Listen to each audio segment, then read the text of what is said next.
چھٹا اعتراض یہ آ جاتا ہے کہ اللہ ایک مسلمان کو بھوکا رکھتا کیوں ہے؟ بھوکا رکھنے کے پیچھے حکمت کیا ہے؟ یہ عمومی طور پر مسلمانوں کے ذہن میں بھی، غیر مسلموں کے، نان مسلم چاہے وہ اسلامو فوب ہوں یا نارمل ہوں، ان کے ذہن میں یہ بات آتی ہے کہ یار اللہ انسان کو بھوکا کیوں رکھنا چاہتا ہے؟ اس کے پیچھے تک بندی نہیں بنتی۔ یاد رکھنا چاہیے اسلام احادیث کی روشنی میں اور قرآن کی روشنی میں بھی یاد رکھنا چاہیے بھوکا رکھنا اس کی بیس نہیں ہے۔ جیسے سورہ بقرہ کی آیت نمبر 183 کے اندر ہم نے آپ کے سامنے یہ چیز رکھی تھی کہ قرآن بھوکا رہنے کو یہ نہیں کہتا کہ آپ بھوکے رہ رہے ہیں تو اس کا مطلب ہے روزہ، بلکہ روزے کا مطلب ہوتا ہے آپ کے اندر وہ پریورتن کرنا، وہ ریفارم کرنا، وہ چینج پیدا کرنا جو آپ کو بہتر انسان بنائے۔ کیسے؟ جیسے میں نے سٹارٹ میں وہ چیز رکھی تھی، مثال کے طور پر اگر ایک انسان ایک مہینے میں رمضان کے روزوں میں اپنے آپ کو زنا سے، شراب سے، چوری سے، جھوٹ سے، گناہ سے، دھوکے سے اور گند بلاؤں سے اگر اپنے آپ کو روک سکتا ہے یا روکے رکھتا ہے تو اس کے پاس کوئی ایکسکیوز نہیں رہ جاتا کہ وہ پورے سال اپنی اس روٹین کو مینٹین نہ کرے۔ سو دیر آر چانسز کہ یہ ٹیوننگ یا ٹریننگ کا جو ایک ایریا گزرتا ہے ایک منتھ کا، یہ بڑے بڑے انسانوں کے اندر تبدیلی پیدا کرنے کی وجہ بنتا ہے۔ میں آپ کو ایک چیز بتاؤں، رمضان میں ہر مسلمان کے اوپر اگر وہ ہوش میں ہے اور اگر وہ بالغ پراپر ہو چکا ہے اور اس کو اسلام کی جانکاری بھی اللہ نے دے دی ہے، اس کو توفیق ملی ہے، تو یہ یاد رکھنا چاہیے رمضان کے اندر اس کے اوپر یہ وقت ضرور گزرتا ہے کہ وہ سوچتا ہے کہ یار یہ میرے ڈبل سٹینڈرڈز تو نہیں ہے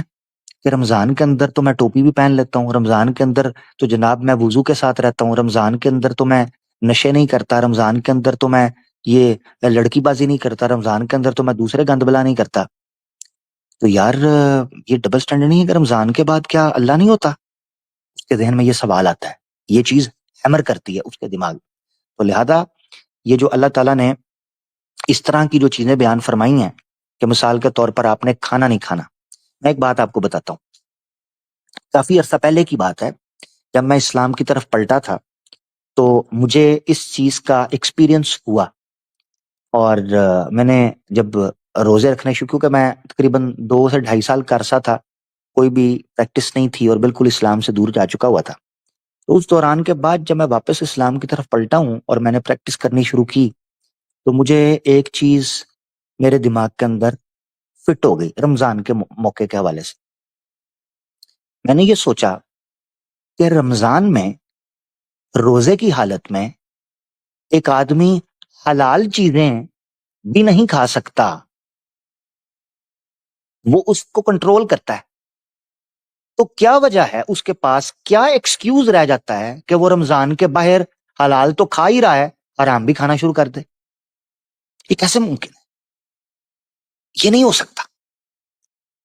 مگر اس کے لیے آپ کی وہ اویکننگ، وہ جاگریتی ہونا ضروری ہے، وہ پریورتن، ہردے پریورتن جسے بولتے ہیں، آپ کا اندر من شدھ ہونا بڑا ضروری ہے، پھر آپ کو یہ فیل آنی شروع ہو جاتی ہے۔ مثال کے طور پر رمضان میں بریانی بنی ہو دن کا ٹائم، آپ کے سامنے رکھی جائے، آپ اس کی طرف دیکھیں گے بھی نہیں، حالانکہ حلال ہے، کھانا حلال ہے، مرغی حلال ہے، چاول حلال ہے، سب کچھ حلال ہے، مگر آپ اپنے آپ کو روک رہے ہو۔ اچھا پانی پڑا ہوتا ہے، پانی نہیں پیتا ایک بندہ، بند کمرے میں نہ کوئی کیمرہ نہ کوئی چیز، پانی نہیں پی رہا۔ کبھی سوچا ہے کہ یہ مقصد آپ کو بھوکا رکھنا تھا یا آپ کی ٹریننگ کرنا تھا کہ اگر اے انسان تو صرف 1 مہینہ بند کمرے کے اندر بھی پانی کے ایک قطرے کو بھی اپنے منہ میں نہیں جانے دیتا، حالانکہ تجھے 5 وقت نماز کے لیے کئی دفعہ وضو کرنا پڑتا ہے، تجھے کھل کے کلی کرنے کا بھی دل نہیں کرتا کہ کہیں پانی میرے حلق سے نہ اتر جائے؟ یار کمال ہو گیا ہے۔